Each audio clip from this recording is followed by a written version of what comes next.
Aujourd'hui, je vais vous montrer tous les outils que j'utilise sur Ladify. Alors peut-être que j'en ai oublié un ou deux, mais en tout cas j'ai essayé de faire une liste assez complète avec tout ce qui peut me simplifier la vie, tout ce qui peut améliorer mon expérience sur Ladify ou tout ce qui peut me permettre d'aller chercher des données bêtement. Comme il y a beaucoup d'outils et qu'il y en a certains qui demanderaient limite des vidéos dédiées, je vais être obligé de passer assez vite sur certains sites. Du coup, s'il y a des outils en particulier, des sites que vous trouvez plus ou moins intéressants, eh bien n'hésitez pas à me demander de faire une vidéo dédiée. S'il y a un petit peu de demande sur un site ou sur un outil en particulier, j'essaierai de vous faire ça. Mais il y a certains outils dont j'ai déjà parlé ou dont je parle très souvent. Bon, les deux premiers, c'est les plus évidents, mais c'est Dbank et Rabby, c'est développé par les mêmes développeurs de toute façon, donc autant les passer en même temps, et c'est des outils qui vont parfaitement ensemble. Rabby Wallet, c'est le portefeuille que j'utilise pour les blockchains EVM. Honnêtement, il n'y a pas mieux. Il n'y a vraiment pas mieux dans l'industrie, c'est juste trop craqué comme wallet. C'est un wallet qui va être compatible avec toutes les blockchains EVM. Il y en a qui sont nativement compatibles avec le portefeuille, mais on peut ajouter soi-même des réseaux, que ce soit des testnets ou des mainnets. On a Dbank qui est intégré en quelque sorte dans Rabby, donc à tout moment sur son portefeuille, on peut voir ce qu'on a dedans, ce qu'on fait sur des protocoles de DeFi, etc. Bon, là c'est mon portefeuille Degen, donc il n'y a pas grand-chose de très intéressant dessus. On a éventuellement aussi un agrégateur pour swapper et pour bridger, mais ça je vous le déconseille parce que c'est pas terrible et ils prennent des frais dessus. On verra un peu plus loin dans la vidéo de meilleures variantes, de meilleurs outils pour faire ça. Par contre, on a un outil pour les approbations, on va en reparler un petit peu après, et sur Rabby Wallet, cet outil est complètement craqué. On peut retrouver son historique de transactions, on a plein d'outils à disposition. Alors, il y avait même un système à points pendant un moment qui a été complètement arrêté depuis au moins un an. Je sais pas ce que ça va donner, je sais pas s'il y aura une suite à ce système à points un jour. Vous avez un système de whitelist aussi pour pouvoir envoyer des cryptos qu'à des portefeuilles qui sont vérifiés au préalable. Enfin bref, il y a énormément de choses à dire sur ce portefeuille. Il y a aussi la fonctionnalité de Gas Account qui est juste la meilleure fonctionnalité qu'on puisse retrouver sur Ladify. En tout cas qu'on puisse retrouver sur un portefeuille. Ce Gas Account, on peut mettre de l'argent dessus à tout moment, on peut mettre des stablecoins. Bon, pour le coup, moi j'ai plus grand chose, il me reste 1,55$. Et avec ce Gas Account, on va pouvoir faire des transactions sur tous les écosystèmes qui sont supportés par Rabby, donc il y en a des dizaines, peut-être pas une centaine non plus, mais je sais qu'il y en avait des dizaines déjà. Et du coup, si j'ai pas de quoi payer mes frais de transaction sur Ethereum, sur Base, sur Arbitrum, sur Sonium, ou même sur des plus petits écosystèmes dont on n'entend pas forcément beaucoup parler, Inc, Lisk, Manta, Mental, bref, plein d'écosystèmes, et bien sur toutes ces blockchains, je peux payer des transactions grâce à l'outil de Rabby, grâce au Gas Account, et c'est vraiment craqué. Si j'ai envie d'aller faire 2-3 carabistouilles sur une blockchain un petit peu éloignée, j'ai pas besoin de m'emmerder à bridger 5$ pour payer les frais de transaction ou quoi que ce soit. Non, j'ai juste à avoir des sous sur mon Gas Account. C'est un petit peu capricieux pour certains protocoles, mais la plupart du temps ça marche très très bien. Voilà, cette fonctionnalité elle est juste incroyable. Dbank du coup c'est un petit peu la continuité de tout ça, donc on va retrouver un aspect réseau social qui pendant un moment fonctionnait, il y avait des choses sympathiques dessus, mais maintenant c'est l'activité pas très organique, c'est vous allez retrouver juste des copies de posts que vous avez sur Twitter. Malheureusement ils ont pas réussi à trop attirer les utilisateurs là-dessus, ils ont un petit peu raté leur coup du côté du réseau social, mais bon, le plus important sur Dbank c'est évidemment de pouvoir traquer un portefeuille, et moi je le fais pour la chaîne YouTube, quand je fais mes vidéos, le journal DeFi, j'utilise quasi systématiquement dans ces vidéos-là Dbank, parce que c'est très pratique, on peut voir ce qu'on a dans notre portefeuille, ce qu'on a déposé sur des protocoles, ça arrive de temps en temps qu'il y ait 2-3 petites coquilles par-ci par-là, mais honnêtement c'est pas si commun que ça, il y a assez peu d'erreurs, ça fonctionne très très bien du côté de Dbank, et on a même un outil pour aller voir les protocoles qui sont pris en charge par Dbank, et on peut retrouver des informations sur ces protocoles. Là j'ai pris HyperEVM au pif, et si je vais sur le premier protocole Hyperlane par exemple, déjà je peux voir le nombre d'utilisateurs, je peux voir l'argent qui est déposé, je peux voir les tokens qui sont déposés, leur répartition, je peux voir les gens qui ont des liquidités sur le protocole. Ça peut être pratique quand on veut faire un petit peu d'analyse sur certains protocoles. J'ai eu l'occasion de m'en servir de cette fonctionnalité l'an dernier je crois, quand j'avais parlé un petit peu de Colend par exemple. Bon, ce sera pas un outil outil utile pour tout le monde, mais c'est sympathique. Il y a d'autres petits outils par-ci par-là sur D-Bank. Honnêtement, la plupart des choses qu'il y a à faire sur D-Bank, elles sont vraiment pas très pratiques, ou vous n'allez pas vous en servir très souvent. Le gros de l'utilisation, c'est vraiment le côté tracking, le côté portefeuille. Ça, par contre, c'est excellent. Pour ajouter un petit peu de sécurité quand on est sur la DeFi, c'est bien aussi d'avoir des extensions qui vont soit simuler vos transactions. Alors pour le coup, ça sert à rien. Quand on a Rabbi va déjà simuler les transactions, mais si on utilise un autre portefeuille, ça peut être sympathique. Et ça va aussi bloquer énormément de sites de phishing. Donc avec l'extension Pocket Universe, vous allez avoir beaucoup plus de sécurité en allant sur la DeFi. Évidemment, ce n'est pas la seule extension qui fonctionne. Il y a Pocket Universe, il y a Scam Sniffer, il y a Fire, il y en a plein. Pocket Universe, c'est ma préférée, mais vous avez le droit d'en avoir une autre que vous préférez, que ce soit factuel ou pas, hein. Des fois, juste les goûts et les couleurs. Peut-être que factuellement, il y a une extension qui bloque beaucoup plus de choses, qui est beaucoup plus pratique, mais je sais pas. Moi, j'aime bien Pocket Universe, donc n'hésitez pas à ajouter ce genre d'extension. Franchement, ça vous coûte rien, ça vous coûte quelques clics et ça va vous prévenir si jamais vous allez sur un site et que c'est du phishing, ça va bloquer le site. C'est très très bien pour ça, Pocket Universe. Toujours dans la sécurité, on a Revoke.cash qui vous permet de revoquer vos approbations. Petit instant culture, qu'est-ce que c'est que ces approbations? Qu'est-ce que ça veut dire revoquer?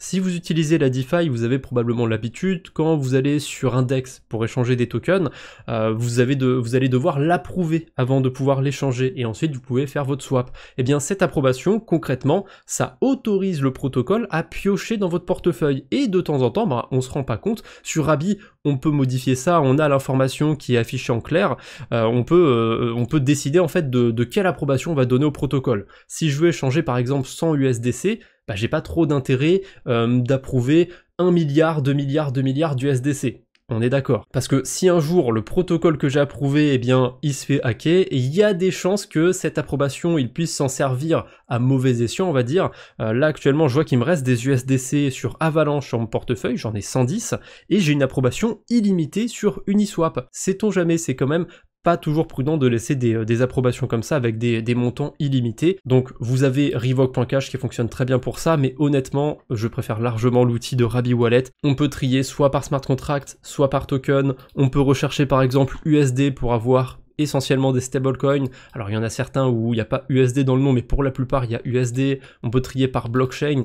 Et surtout, si vous avez un wallet physique genre Ledger et compagnie, vous n'allez pas pouvoir utiliser cette fonctionnalité à son plein potentiel, on va dire, mais si vous avez un wallet degen typiquement comme moi qui peut vous servir à farmer des airdrops ou ce genre de choses, eh bien si vous voulez revoquer vos approbations, il y a un outil qui est craqué sur Rabbi, je vais vous le montrer d'ailleurs. Donc là j'ai sélectionné toutes les approbations que j'avais d'ouvertes, j'en ai pas beaucoup parce que j'ai déjà fait le tri il y a pas si longtemps. Si je clique sur Revoke, j'ai deux manières de faire, soit je revoque tous les trucs un par un, donc je vais devoir faire 11 signatures, comme là j'ai 11 approbations. Ça c'est ce que je vous recommande si vous avez un wallet Ledger ou quoi que ce soit. Ça prend un petit peu de temps mais ça fonctionne bien. Sinon vous avez l'outil Batch Revoke qui est juste craqué quand vous avez un hot wallet comme on appelle ça. Vous allez tout bêtement pouvoir cliquer sur un bouton et ça va lancer tous les revoques d'un coup. D'ailleurs je l'ai même pas dit, mais revoquer une approbation, c'est en français c'est annuler, mettre une approbation à 0. Donc là c'est automatisé en fait. Si j'ai de quoi payer les frais de transaction sur Base, sur Arbitrum, sur toutes les blockchains où j'ai des approbations d'ouvertes, eh bien ça va se faire automatiquement. Par contre, si vous avez des approbations sur Ethereum, évitez quand même cette fonctionnalité quand les frais sont élevés sur Ethereum. Et d'ailleurs, hein, en parlant de frais de transaction, j'ai un outil par rapport à ça qui sera un peu plus loin dans la vidéo parce que c'est pas les outils les plus importants je trouve, mais on reparlera des frais de transaction. Il s'est passé 1 minute à peu près et mes 11 approbations ont été revoquées, donc ça prend quand même un petit peu de temps, mais voilà, si vous avez une centaine d'approbations par exemple, eh ben, vous lancez le truc, vous allez faire quelque chose à côté. Par contre, faites attention, il faut qu'il y ait rien d'autre en même temps sur votre PC. Hein. Si vous lancez les revoques sur Rabbi, ça va s'arrêter, ça va se bloquer si vous faites autre chose en même temps. Donc allez boire un café, allez pisser, allez faire quelque chose, allez vous occuper un petit peu et Rabbi va faire tout le sale boulot pour vous. Ça, c'est plutôt cool. Un outil incontournable sur la DeFi, c'est évidemment DeFi Lama. Je ne peux pas passer à côté. C'est un outil qui va regrouper énormément de données sur la DeFi. Vous allez pouvoir retrouver les protocoles listés sur certains écosystèmes. Alors vous n'allez pas avoir tous les protocoles, hein. Évidemment, ils doivent faire la demande à DeFi Lama. Tiens, c'est mes informations, tu peux m'ajouter. En général, hein, tous les gros protocoles, vous allez les retrouver sur DeFi Lama aisément. Bah tiens, sur D-Bank, j'avais pris l'exemple d'Hyperliquid, enfin d'HyperEVM plutôt. On retrouve aussi les protocoles du côté de DeFi Lama. Et pour chaque protocole, si je clique sur Hyperlend, encore une fois, là, je vais pouvoir retrouver les liens directement vers leur Twitter, vers leur site, vers leurs audits éventuellement. C'est plutôt bien foutu. Ça arrive parfois qu'il y ait des coquilles. Attention, il y a une fois, j'avais vu que sur un protocole, ils avaient foutu le mauvais lien. Donc il y a moyen de signaler, il y a moyen de remonter ça évidemment à DeFi Lama. Vous avez un petit bouton ici pour rapporter une data, une donnée qui serait fausse, qui serait erronée. Ça arrive très rarement parce que j'utilise DeFi Lama depuis des années et ça m'est arrivé qu'une seule fois d'avoir le mauvais lien pour un site. Et comment j'ai su d'ailleurs que c'était le mauvais lien? Pocket Universe, voilà. J'ai cliqué sur le lien depuis DeFi Lama, Pocket Universe a bloqué le site, je me suis rendu compte que c'était pas le bon site, et du coup je l'avais rapporté à DeFi Lama. Je sais plus du tout quel protocole c'était, mais bon, ça c'est pas le principal. On peut retrouver aussi des graphiques avec l'ATVL, donc l'argent déposé sur les protocoles. Bon bah pour Hyperlend forcément, comme l'écosystème HyperEVM a le vent en poupe, la TVL est plutôt sympathique, mais vous vous doutez bien que c'est pas le cas de tous les protocoles sur la DeFi. Honnêtement, je vais pas m'attarder sur DeFi Lama, c'est le genre de truc qu'il faut aller voir par soi-même, il y a tout, on peut retrouver aussi les rendements sympathiques du moment. Je m'en sers quand même de temps en temps pour DeFi Lama, j'en ai parlé plus d'une fois, on a des outils qui permettent de trier un petit peu, par exemple dans les attributs on peut voir tout ce qu'on a à faire autour de stablecoin, on a un outil No Impermanent Loss, comme ça on peut voir tout ce qu'on a à faire avec de l'Ether, avec du Bitcoin sans être exposé à des risques de volatilité.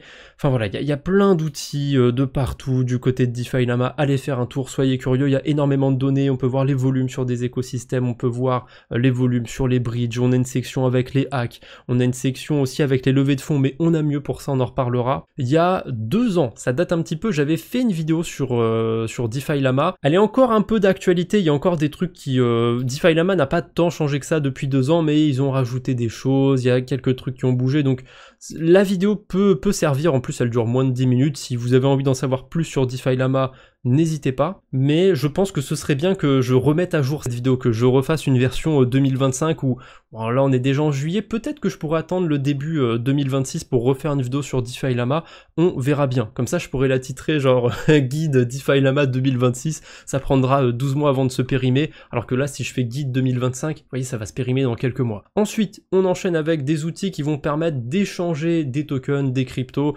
le premier, hein, le plus incontournable je pense, c'est Jumper. Jumper, ça sert à échanger des tokens sur une blockchain et même entre plusieurs écosystèmes. Ici, j'ai pris un exemple tout bête. Je veux échanger des USDC d'Arbitrum à Base.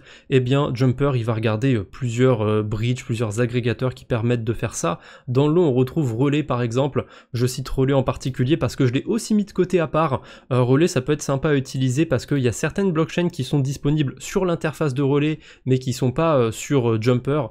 Donc, si vous allez sur des tout petits écosystèmes un peu reculés, ça peut servir d'aller sur Relais, parce que tout n'est pas listé du côté de Jumper, même s'ils sont bien rattrapés, hein. Il y a une 50aine de blockchains maintenant disponibles sur Jumper, et ils ont même une petite fonctionnalité gas qui permet d'envoyer un token sur une blockchain vers de quoi payer les frais de transaction sur un autre écosystème. Par exemple, si je veux du gaz sur Base, eh ben je peux payer avec des USDC sur Arbitrum. Hop, je peux choisir 10 USDC et ça va pouvoir me le faire automatiquement. Ça va utiliser différents agrégateurs. L'outil de Jumper est plutôt sympathique et il y a même moyen, si vous n'avez pas de quoi payer les frais de transaction sur Base par exemple, si vous bridgez d'Arbitrum à Base, eh ben il y a même moyen que en bridgeant vous swapiez une toute petite quantité de vos USDC par exemple vers de l'Ether sur Base pour payer les frais de transaction. Il y a cet outil qui est intégré directement aussi sur leur agrégateur. Tiens bah là il me le suggère par exemple pour Lisk, a priori pour Lisk j'ai pas de quoi payer les frais ou très peu de gas token sur Lisk, donc il me suggère l'outil, voilà, je pourrais convertir un petit peu de mes tokens vers de l'Ether sur Lisk pour payer les frais. Mais il y a un outil qui est dédié à ça et dont on va reparler un petit peu après. Avant, je termine avec tout ce qui est agrégateur, tout ce qui est protocole pour échanger des tokens. On a aussi l'outil de DeFi Lama. Voilà, DeFi Lama, déjà en termes de données, ils sont solides, ils sont monstrueux, mais ils ont aussi un agrégateur qui fonctionne très bien. Par contre, contrairement à Jumper, ici on va pouvoir le faire que sur un seul écosystème. Je vais pouvoir échanger que des tokens sur une même blockchain.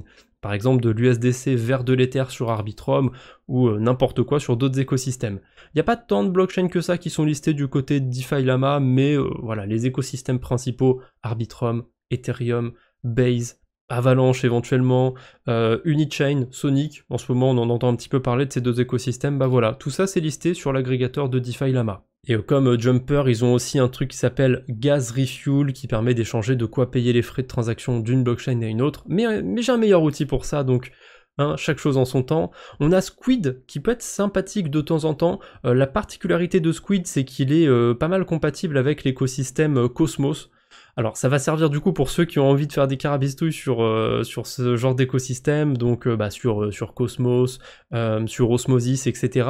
Mais ça peut servir aussi parfois pour bridger vers certaines blockchains parce que ça va utiliser Axelar, et parfois Axelar il a des retours qui sont pas dégueux. Typiquement pour bridger sur Fraxtal ça fonctionne plutôt bien, mais parfois même pour bridger d'Arbitrum à Base, il peut y avoir un bon retour via Axelar, et si je vous le dis, hein, si je vous cite ça en particulier, c'est pour une bonne raison. Jumper n'intègre pas Axelar, donc Squid ça peut être une bonne opportunité de temps en temps et pour certains écosystèmes un petit peu plus reculés, on va dire. Et pour aller encore plus loin, alors il y a plein d'agrégateurs encore, mais là je vous sélectionne que la crème de la crème. Pour aller plus loin, pour aller sur des écosystèmes qui sont limite en dehors de la DeFi, typiquement pour Bitcoin, pour Litecoin, pour Monero par exemple, eh bien vous avez Trocador. Trocador en fait ça va être un agrégateur d'exchange, mais pas des exchanges à la Binance, etc. où il faut se créer un compte, des exchanges qui vont être du coup centralisés, mais qui vont vous permettre d'échanger des tokens sans avoir besoin de créer un compte ou quoi que ce soit.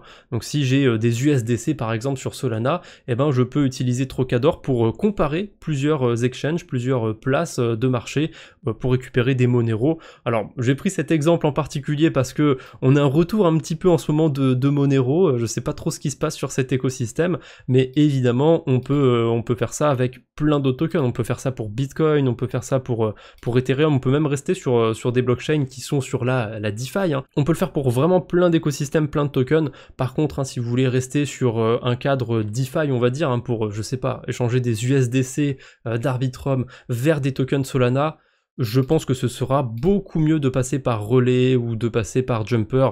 À mon avis, Trocador sera pas terrible pour ce genre de cas de figure, mais pour aller sur des écosystèmes qui sont pas trop liés à la DeFi, donc Monero, Bitcoin, ça peut être sympathique. Et évidemment, ce que j'entends par DeFi, c'est la DeFi avec des smart contracts, parce que Bitcoin c'est de la DeFi, Monero c'en est aussi techniquement, c'est un peu un abus de langage de ma part, mais voilà, pour tous les écosystèmes avec des smart contracts, Ethereum, Solana et compagnie, Jumper ça va être beaucoup mieux. Quand on sort un petit peu de ces écosystèmes qui sont majoritairement sur les smart contracts, là, Trocador, ça peut être très intéressant. On en arrive du coup à l'outil que je vous ai teasé un petit peu quand je vous parlais de Jumper, un outil qui vous permet du coup de récupérer de quoi payer des frais de transaction sur plein d'écosystèmes. Actuellement, il y a plus de 200 blockchains qui sont listées. Je sais pas s'ils comptent les testnets, je crois qu'ils comptent même pas les testnets, donc voilà, c'est juste monstrueux, ça s'appelle gas.zip, c'est vraiment ça le nom de l'URL, hein. Vous tapez gas.zip sur internet et hop, vous êtes sur le site. Bon, peut-être que dans 5 ans, dans 10 ans, le site n'existera plus, mais pour l'instant, vous tapez ça, vous atterrissez dessus, et si je veux, par exemple, aller faire de la DeFi sur Avalanche, sur Lisk, et j'ai pris un truc au pif que je connaissais pas sur Bird Layer, eh ben, je peux choisir une blockchain de source sur laquelle j'ai des liquidités. Ici, j'ai un petit peu d'Ethereum sur Base, donc je peux choisir une quantité de dollars que je vais récupérer sur chaque écosystème sur lequel je veux bridger. On peut le faire à partir $1, on peut mettre que des entiers, voilà, on peut pas mettre $1,50, on peut mettre que 1 ou 2 ou 3, voilà, on peut mettre que des valeurs rondes, c'est un petit peu dommage, mais ça, c'est pas hyper dérangeant non plus. Bien souvent, pour la plupart des écosystèmes, les frais sont très faibles, $1 ce sera suffisant, mais si vous voulez envoyer sur Ethereum par exemple, ou sur une blockchain sur laquelle vous êtes sûr que vous allez avoir beaucoup d'activités, vous pouvez éventuellement envoyer un peu plus, 5, 10, il y a même des options pour envoyer 25, 50, $100, et je suppose que si je mets $500, ah non, ça a l'air d'être plafonné à $100 ici, mais je suis à peu près sûr. Attendez, je fais une petite vérification en direct, je suis à peu près sûr que si je choisis Ethereum, voilà, là on peut aller jusqu'à $2500. C'est peut-être pas optimal, je pense, de passer par gas.zip pour envoyer de l'Ether de Base à Ethereum. À mon avis, encore une fois, là, il vaut mieux passer pour Jumper. Mais pour des petits montants sur des écosystèmes un petit peu plus reculés, ça peut être sympathique d'utiliser gas.zip. Et si on est même un petit peu créatif, on peut s'en servir pour nettoyer en quelque sorte son portefeuille. J'avais parlé d'agrégateurs, j'avais parlé de tout ce type de protocole dans une vidéo dédiée, donc si ça vous intéresse d'en savoir un petit peu plus. Comment on peut vider aussi ses fonds de portefeuille. Parce que parfois, on utilise gas.zip, on envoie de l'Ether un petit peu partout, Il y a des outils qui vous permettent de, on va dire, récupérer un petit peu toutes vos miettes. Alors c'est pas non plus des outils automatisés, on fait 2 clics et hop, on récupère les 50 $ éparpillés partout sur une seule blockchain et un seul endroit. Malheureusement ça n'existe pas encore, va falloir faire les choses un petit peu manuellement, mais cette vidéo c'est un bon complément je trouve à celle que vous êtes en train de regarder. Voilà, ça vous permettra d'aller voir un peu comment nettoyer votre portefeuille. Bon, si vous l'avez déjà vu, évidemment, vous pouvez toujours aller la revoir, ça fait toujours un clic en plus. On va pas, je vais pas refuser ça. Bon, évidemment, je plaisante, mais voilà, ça peut servir hein, de temps en temps de revenir sur d'anciens guides, sur d'anciens tutoriels que j'aurais pu faire ou que d'autres personnes auraient pu faire sur internet. On enchaîne maintenant avec des outils qui vont être un peu plus poussés, un peu plus précis. Là, ça va être un outil qui va être pour ceux qui aiment faire des stratégies avec des pools de liquidités concentrés. Le meilleur outil, je pense, dans le domaine, c'est VFAT. VFAT, ça vous permet du coup d'automatiser plein de choses autour des pools de liquidités concentrés. Alors j'ai pris un exemple tout bête, mais on peut aussi éventuellement faire des sortes d'ordre de vente. Par exemple, j'ai toujours un petit peu d'Ether sur ce portefeuille, hein, ça n'a pas bougé, je suis toujours sur la blockchain Base. Et ben si je m'expose à une pool Ether USDC avec uniquement de l'Ethereum, donc en me mettant au-dessus du prix actuel d'Ethereum, et ben je peux plus ou moins décider de vendre à partir d'un certain prix de l'Ether. Le souci en faisant ça, c'est que Ethereum, son prix peut monter, mais il peut redescendre au bout d'un moment. Et c'est là que VFAT rentre en jeu. Sur VFAT, on peut mettre des ordres qui vont se déclencher quand Ethereum ou n'importe quelle crypto va atteindre tel ou tel prix. On peut même choisir de sortir dans n'importe quel token. Enfin, c'est vraiment bien foutu. Il y a énormément de choses plus ou moins complexes qu'on peut faire sur les pools de liquidités. On peut évidemment rebalancer ces liquidités si jamais on sort des fourchettes de prix. C'est un outil ultra complet. Par contre, comme c'est un outil assez poussé pour des stratégies assez compliquées, c'est pas un outil qui va être facile à prendre en main. Donc il va vous falloir un petit peu de pratique, je pense, avec les pools de liquidité concentrés. Typiquement, si vous êtes très débutant autour de tout ça, vous attendez pas à maîtriser les pools de liquidité concentrés du jour au lendemain juste parce que vous utilisez un outil dédié pour ça. Non, ça reste un outil quand même un petit peu compliqué à utiliser. C'est le genre d'outil qu'il va falloir pratiquer. Pour ceux qui sont pas du tout intéressés par les pools de liquidité concentrés, de toute façon, VFAT du coup ce sera pas pour vous. Pour ceux qui sont à fond dans les pools de liquidité concentrés, je peux aussi vous présenter une alternative qui s'appelle Revert Finance. Alors je crois que c'est même encore plus vieux que VFAT. Revert, ça existe depuis un petit moment. Et il y a même possibilité, je crois, de faire du farming avec levier sur Revert Finance, et il y a même un côté lending où on peut déposer des USDC. Voilà, il y a petit bonus sur Revert en ce moment, il y a un système à points, a priori il y aura un airdrop autour de tout ça.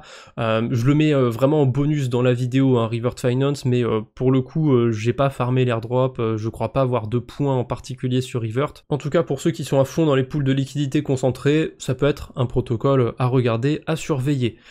Quand j'ai cité VFAT, il y en a peut-être qui se rappellent de ce vieux truc là, regardez l'interface toute dégueulasse, ça c'est vfat.tools, celui qu'on a vu juste avant c'est vfat.io. Je pense que c'est quand même développé par les mêmes personnes, par les mêmes devs, et l'ancienne version, on va dire vfat.tools, ça sert à voir si on a des liquidités sur des vieux protocoles de DeFi dont les sites parfois ne sont plus accessibles. Alors oui, c'est très précis comme cas d'utilisation, mais admettons que vous ayez fait de la DeFi il y a longtemps, en 2021, et que vous ayez déposé des liquidités sur des vieux protocoles sur la Binance Smart Chain ou quoi que ce soit, et vous pouvez retrouver ça sur vfat.tools et éventuellement récupérer les liquidités que vous aviez laissé il y a longtemps sur ces vieux protocoles.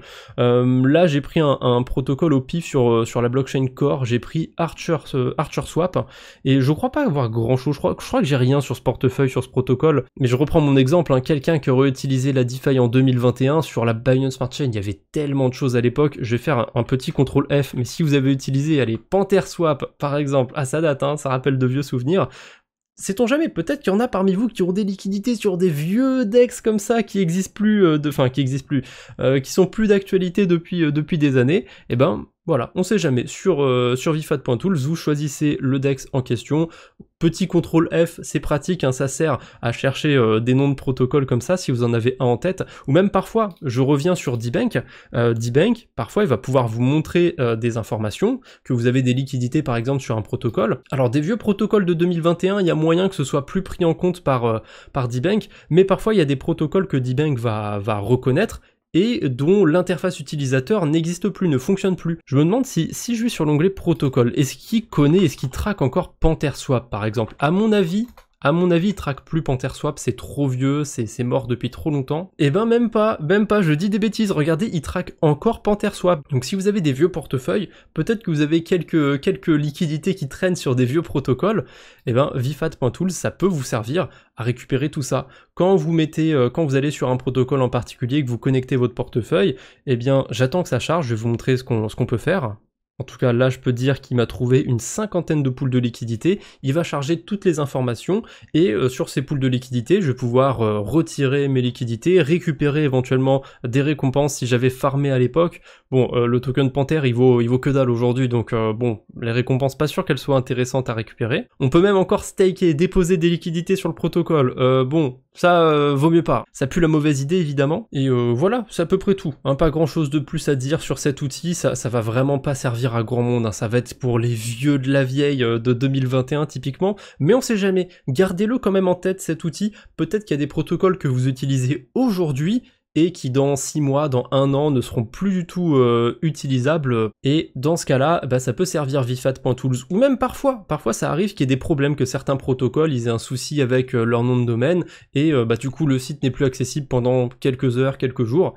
Vifat.tools, ça peut servir dans ce cas-là pour y accéder et pour faire des transactions, tout bêtement. Ensuite, on va enchaîner avec les outils autour des données, on va appeler ça comme ça. Donc le premier, hein, pour moi c'est le plus évident, c'est CoinGecko. Voilà, ça vous permet d'avoir le prix de certains tokens. Petit mot à part d'ailleurs, aujourd'hui la journée est plutôt positive, hein. On a Bitcoin qui revient quasiment à 110 000 $, Ether à 2600.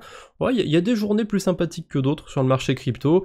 En plus de pouvoir regarder le prix de certaines cryptos, de pouvoir vous émerveiller aussi, hein, de tout ce qu'il y a dans le top 100. Parfois, on voit des tokens dans le top 100, on se doute pas qu'ils sont là. Typiquement, PP, je me serais pas dit qu'il était encore top 36 et qu'il était juste au-dessus d'AV, par exemple. Hein. Voilà, des fois, c'est marrant juste de regarder le top 100 sur CoinGecko.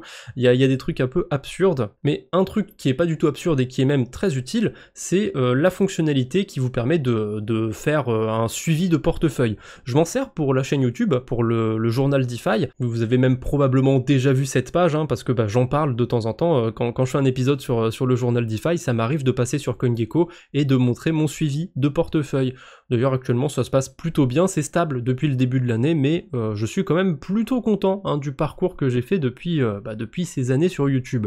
D'ailleurs, à côté, je vois qu'il y a aussi le Chantal Index que j'avais copié, et en ce moment, ça se passe plutôt bien, ça rebondit du côté du Chantal Index, donc écoutez, hein, très bien pour ceux qui sont exposés à ces altcoins. Il y a encore d'autres petites fonctionnalités qu'on peut retrouver sur CoinGecko. Un truc aussi qui est très utile, je trouve, c'est si vous avez un token en particulier. Là, je vais prendre AAV parce que je l'ai sous la main. Si on descend un petit peu, on peut voir les exchanges centralisés ou décentralisés. On a même un filtre pour ça. On peut voir les exchanges sur lesquels s'échange le token AAV. Et d'ailleurs, j'ai même pas passé tellement c'était évident pour moi, mais on retrouve aussi les informations de base. Donc on retrouve le prix, la market cap, la FDV, la quantité de tokens en circulation, la quantité de tokens maximale qu'il peut y avoir.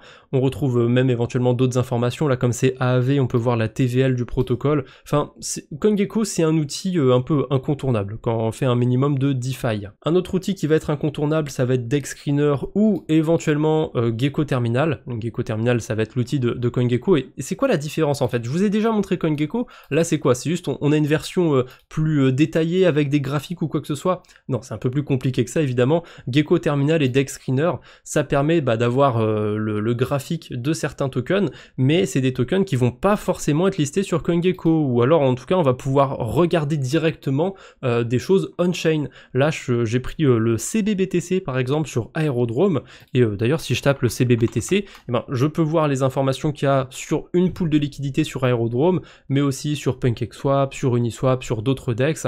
On peut retrouver plein d'informations sur DexScreener. J'ai un filtre qui me permet de voir les transactions d'achat, les transactions de vente, les ajouts et les retraits autour de la pool de liquidité. Je peux trier par quantité, par exemple, je peux voir tous les gens qui ont fait des transactions avec au moins 10 000 $.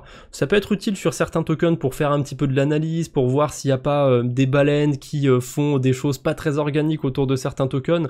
Bon, pour ce qui est du Bitcoin de chez Coinbase, ça devrait aller, il n'y a pas trop de manipulation de baleines ou quoi que ce soit autour de tout ça, mais sur des plus petits tokens, évidemment, c'est un outil qui est incontournable, je trouve, DexScreener.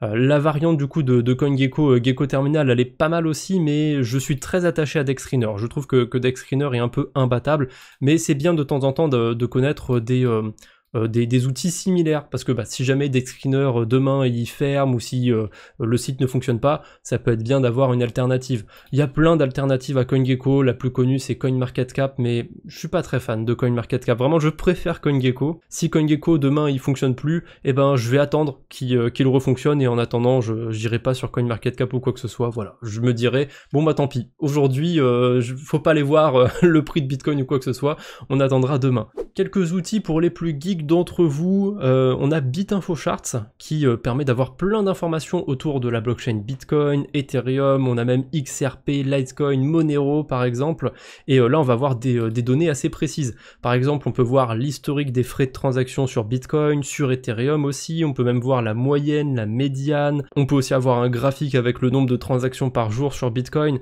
enfin on peut avoir vraiment plein de données autour de tout ça, c'est plutôt cool. Comme je l'ai dit, c'est un peu un outil de geek, un petit peu un outil de passionnés ou de gens qui vont aller faire de l'analyse, donc je suis pas sûr que ce soit utile à grand monde, mais même par curiosité, allez vite fait sur BitInfoCharts, allez regarder un petit peu ce qu'il y a, vous allez voir c'est quand même sympathique, ça va vous occuper au moins 5 minutes, j'en suis sûr.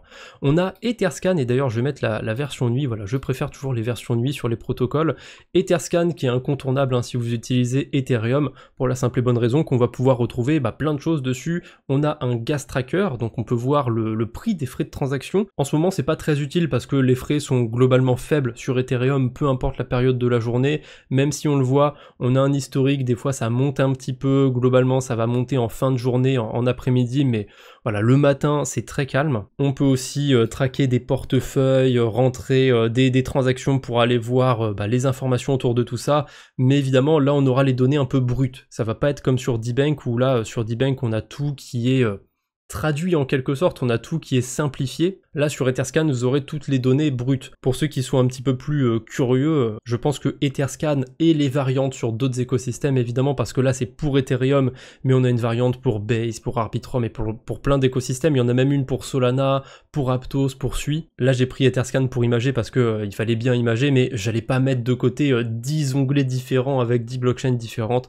Voilà, ce genre d'outil c'est bien à chercher quand vous vous intéressez, quand vous exposez sur un écosystème, c'est bien d'avoir connaissance de ce genre d'outils. Ça va pas forcément vous servir tous les jours énormément, mais c'est quand même cool de les avoir. Ne serait-ce que ce soit pour voir votre adresse, voir vos transactions, etc. si vous avez un souci. Ensuite, un autre outil qui peut être utile pour les frais de transaction, pour savoir les frais de transaction en direct sur Ethereum et même sur plein d'autres écosystèmes, c'est CoinTool. Ils ont même une extension Google qui fonctionne très bien, je l'ai d'ailleurs installée. Voilà, à tout moment je peux voir les frais de transaction sur Ethereum. Sur Arbitrum ça peut servir aussi de temps en temps, je sais pas pourquoi, mais les frais augmentent sur Arbitrum. Bon là ça va, ils sont très faibles. Sur Ethereum aussi, quand on est autour de 1 GWay sur Ethereum, c'est très bien. Quand on est à 10, 50... ça commence à être cher là, vaut mieux attendre un petit peu avant de faire des transactions sur Ethereum. CoinTool, j'avais fait aussi une vidéo dessus il y a très longtemps, je me rappelle même plus, ça doit être il y a au moins 2 ans, comme la vidéo sur DeFi Lama. C'est loin d'être le seul outil, ça sert pas qu'à voir les frais de transaction sur un écosystème, on peut voir beaucoup d'autres choses, vous aurez le lien évidemment dans la description, mais pour moi le plus utile c'est la section Gas Price où on peut voir les frais de transaction, et le mieux c'est d'avoir l'extension. On peut même avoir, quand on va sur le site, un historique des frais de transaction, là je l'ai pour Ethereum, mais on peut le retrouver aussi pour d'autres écosystèmes. Sur Etherscan, on l'a l'historique sur une semaine sur Ethereum, mais sur l'équivalent pour Avalanche par exemple, ou pour d'autres écosystèmes, on l'a pas forcément. Et j'ai pas cité Avalanche au pif, de temps en temps on a aussi des montées de frais sur Avalanche, je sais pas pourquoi. Souvent c'est autour de 0,3 GWay, donc ça a l'air d'être la fourchette très basse de cet écosystème, mais il y a un moment c'est monté à 8. Alors même si c'est flou dans votre tête, ces notions de GWay, si vous voyez que ça passe de 0,3 à 8, vous vous doutez bien qu'il y a un moment où c'est moins intéressant de passer une transaction sur Avalanche. Quand c'est 8, GWay, forcément, ça va coûter mathématiquement 25 fois plus cher de faire une transaction. Donc voilà, parfois il vaut mieux pas être trop pressé, attendre un petit peu et repasser sa transaction quand les frais redescendent. On a parlé de l'extension de CoinTool, il y a DeFi Lama qui a une extension en particulier qui s'appelle Lama Search et qui permet de chercher des noms de protocoles,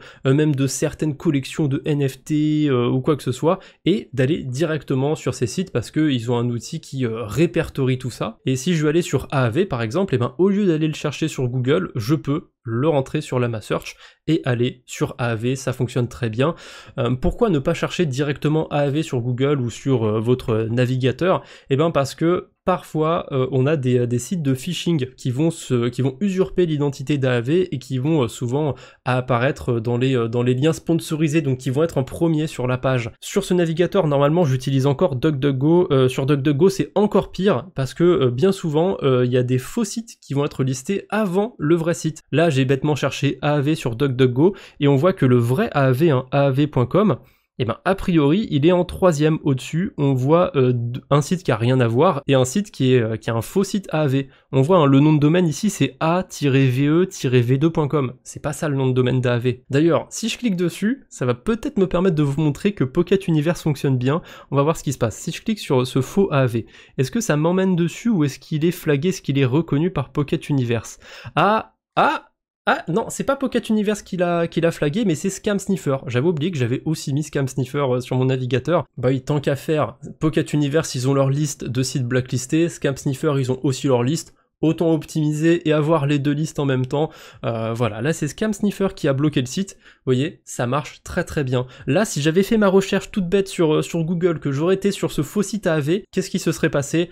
Quand j'aurais essayé de connecter mon portefeuille, ça m'aurait lancé une transaction et la transaction, elle aurait pu drainer mon portefeuille, elle aurait pu vider mon portefeuille. Évidemment, là, j'ai été averti par Scam Sniffer, je vais pas sur le bon site, ça me dit que oulala, il y a un truc bizarre, c'est pas le bon site tout ça. Mais au tout début de cette vidéo, je vous ai dit que j'utilisais le wallet Rabby, et le wallet Rabby a la possibilité de simuler vos transactions, et bah là typiquement sur ce faux site AAV, même si j'avais été jusqu'à cliquer sur Connect Wallet, Rabby m'aurait montré qu'il y a un truc qui est pas net dans la transaction, et aussi il aurait pas reconnu le protocole. Et même sans Rabby, hein, si vous utilisez un autre portefeuille EVM, j'avais aussi cité Pocket Universe qui vous permet de simuler vos transactions, et là on a un exemple d'une transaction où il y a tous les NFT par exemple qui sortent du portefeuille. Ça ressemble à du phishing, et vous allez être averti par Pocket Universe ou par Scam Sniffer, ils ont aussi un système similaire il me semble. Vous allez être averti que vous signez quelque chose de louche.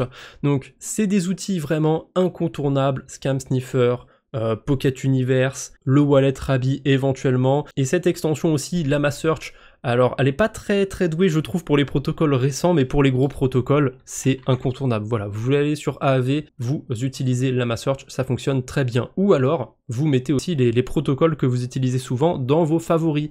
Comme ça, vous pouvez les retrouver facilement. Allez, on va terminer un petit peu cette vidéo parce qu'elle est déjà assez longue comme ça. Quelques petits outils par rapport aux airdrops pour mes petits farmers d'airdrop. Et oui, je vous vois derrière votre écran. On a l'outil incontournable quand on farme des airdrops, c'est évidemment Crypto Fundraising. Alors bon, il faut quand même avoir envie d'aller sur le site parce que le site globalement ça va juste lister des levées de fonds. Donc ça va vous permettre de voir les projets qui ont levé des fonds, donc qui ont de l'argent, et ça garantit pas des projets qui vont faire des airdrops, hein. Parfois il y a même des projets qui ont déjà un token qui vont lever des fonds pour, je sais pas, construire quelque chose en particulier, et parfois il y a même des trucs qui sont listés sur Crypto Fundraising mais qui sont en réalité pas vraiment des levées de fonds. Ça peut être parfois des ventes de tokens. Typiquement si je vais sur Optimism, récemment on va retrouver une levée de fonds. J'ai fait des guillemets avec mes doigts parce que c'est pas une levée de fonds à proprement parler. Là on voit qu'ils ont récupéré 90 millions de dollars, mais c'est 90 millions de dollars en fait de tokens qu'ils ont vendus à des investisseurs. Et ce genre de deal, eh ben ça se conclut entre un protocole et des investisseurs pour éviter de passer sur le marché et de dumper 90 millions de dollars de tokens d'un coup. Sur Optimism, ce serait une catastrophe, hein. Un dump de 90 millions de dollars d'un coup, ce serait très vénère. Donc sur Crypto Fundraising, vous avez des informations, mais si vous les prenez comme ça en brut, attention, parfois on peut avoir l'impression qu'il y a des choses bullish ou qu'il y a des levées de fonds, mais ça n'en est pas vraiment. C'est bien d'essayer de creuser un petit peu plus. Vous avez éventuellement aussi un outil sur DeFi Lama, une section consacrée aux airdrops. Alors parfois il peut y avoir des ratés, il peut y avoir des protocoles qui ont déjà des tokens ou quoi que ce soit, mais ce que vous allez retrouver essentiellement dans cette liste de protocoles, eh ben c'est des protocoles qui n'ont pas encore de tokens, et moi je mets un filtre systématique de TVL. Je mets toujours au moins 500 000 $ ou 1 million millions de TVL pour éviter de se retrouver avec plein de protocoles sur des petits écosystèmes complètement paumés qui ont 90% de chances de jamais faire d'airdrop ou que ce soit jamais intéressant. Donc ça filtre un petit peu déjà la TVL et ensuite ben voilà, ça vous donne juste une idée de protocoles qui n'ont pas de token. Ça veut pas dire que là les 10 premiers protocoles ils ont pas de token, ok je vais aller m'investir dessus, je vais aller faire des bêtises. Non non, ensuite vous allez faire vos recherches, vous allez voir si c'est quelque chose qui peut vous intéresser, si c'est aussi un écosystème que vous avez envie d'utiliser. Là typiquement je peux voir BuyReal, je connais pas du tout, je vois que c'est sur un écosystème, c'est sur Solana. Bon bah si j'aime bien farmer sur Solana, go, je peux aller voir le protocole, ça me permet de mâcher un petit peu le travail cet outil de DeFi Lama. Mais à aucun moment vous allez voir des protocoles qui sont listés là et vous allez vous dire ok c'est parti, je prends les 10 premiers et je vais aller les farmer. Parce que hein, on peut trier par les plus récents qui ont été ajoutés récemment sur DeFi Lama, donc forcément on peut se dire ah bah plus c'est récent, plus je vais être early. C'est vrai, mais c'est pas forcément intéressant ou pas forcément intéressant pour vous. Ça dépend aussi de tout à chacun. Mais là, je vous reparle encore de DeFi Lama. Évidemment, il y a 10 000 choses hein, sur DeFi Lama. C'est un outil exceptionnel sur la DeFi. Deux petits outils un peu plus personnels, on va dire, un petit peu plus artisanaux même, je dirais. On a le Track. Bon, ça, évidemment, petite autopromotion. C'est un outil que j'ai fait avec mes petites mémines et je suis un petit peu aidé par Tremio aussi. Que ce soit les derniers airdrops qui soient tombés, quelques protocoles que je surveille. Alors, les protocoles que je surveille, je précise, hein, c'est pas des trucs que je mets là en me disant « Ouah, ça va être les meilleurs airdrops, il faut absolument les farmer ». Ça va être essentiellement des protocoles que j'ai abordé sur la chaîne YouTube et que j'ai soit farmé sur la chaîne YouTube, soit que j'ai décidé de mettre sur cette liste pour me le rappeler, pour me dire ah ça peut potentiellement être intéressant à aller farmer. Donc c'est un outil que j'ai fait avant tout pour moi, pour mon utilisation de la DeFi, c'est pas ma liste des airdrops qu'il faut absolument farmer. Je préfère le dire, je préfère être clair sur ça, et il y a aussi quelques autres outils sur le track, mais ça c'est les deux choses principales, hein. La liste avec les airdrops à réclamer et la liste des projets que je surveille. Un autre outil fait à la main, mais pas par moi, par GHZ, j'en ai déjà parlé sur la chaîne secondaire, c'est un outil qui permet d'avoir plein d'informations autour des fundings. Les fundings, c'est les frais qu'on va retrouver sur les plateformes de perpétuel, et c'est des frais qui peuvent aller dans les deux sens. On peut se retrouver à payer des frais pour tenir des positions, pour parier à la hausse, parier à la baisse sur un token, mais on peut aussi se retrouver à être payé pour shorter ou pour parier à la hausse sur un token. Et GHZ, eh ben, il a fait un outil pour comparer tout ça, pour voir s'il y a des opportunités d'arbitrage. Alors, c'est comme l'outil sur DeFi Lama. C'est pas parce que vous voyez que là, maintenant, tout de suite, il y a une opportunité d'arbitrage qu'il faut se jeter dessus. D'ailleurs, mauvais timing de ma part, mais a priori, il y a l'air d'y avoir une petite erreur pour l'instant sur l'outil de GHZ. Je ne doute pas que ça va être réglé très vite. De toute façon, je l'ai déjà abordé. Vous avez déjà vu dans d'autres vidéos que ça marche bien, cet outil de GHZ. À mon avis, au moment où vous regarderez cette vidéo, tout sera fonctionnel, mais on a aussi les charts, on peut aussi voir sous forme de graphique, voilà l'évolution des fundings sur différents exchanges. Je crois que si je prends le token de Layer 0 et que je prends typiquement Vest et Hyperliquid, à mon avis, là on peut avoir un arbitrage qui est pas mal. Ah, je crois que je me suis trompé de sens, plutôt dans l'autre sens, si je mets Hyperliquid sur le long et Vest sur le short, voilà, là on a quelque chose de sympathique à faire. Parce que là, les fundings sur Vest, ils sont à 0% quasiment depuis le 15 mai, sauf que sur Hyperliquid, eh ben, on voit que ça descend à moins 60%, donc on a intérêt à parier à la hausse sur Hyperliquid et à shorter en même temps sur Vest, pour faire une sorte d'arbitrage. Cet arbitrage, c'est un truc qu'on appelle du delta neutre, et j'ai déjà fait une vidéo dédiée au delta neutre il y a quelques mois. D'ailleurs, elle a été très bien reçue, hein. Merci à ceux qui se sont tapés une vidéo de 50 minutes sur ce genre de stratégie, et qui sont en train de se taper aujourd'hui une vidéo de 50 minutes peut-être, ou pas loin, sur des outils à utiliser sur la DeFi. Merci beaucoup, ça me fait énormément plaisir de voir que ces vidéos peuvent intéresser des dizaines, des centaines même parfois de personnes, et même parfois des milliers de personnes. Vraiment, c'est pas grand chose, hein. Vous cliquez juste sur une vidéo, vous mettez un j'aime, vous mettez un commentaire, sauf que bah, vous n'êtes pas tout seul à faire ça, et voir que ça peut intéresser des dizaines, des centaines de personnes, enfin vraiment ça fait énormément plaisir, et du coup merci à tous ceux qui prennent le temps de regarder, de laisser des j'aime, de laisser des commentaires, de s'abonner aussi, hein. J'en profite pour faire le petit rappel habituel, voilà. N'hésitez pas à soutenir la chaîne, ça fait toujours plaisir, et ça y est, d'ailleurs on a fait le tour de tous les outils que j'utilise sur la DeFi, en tout cas tous les outils que je trouve les plus pertinents. Vous avez bien sûr tous les liens dans la description, et je ne vous embête pas plus pour aujourd'hui, donc on se retrouve bientôt j'espère, d'ici là, portez-vous bien, salut tout le monde.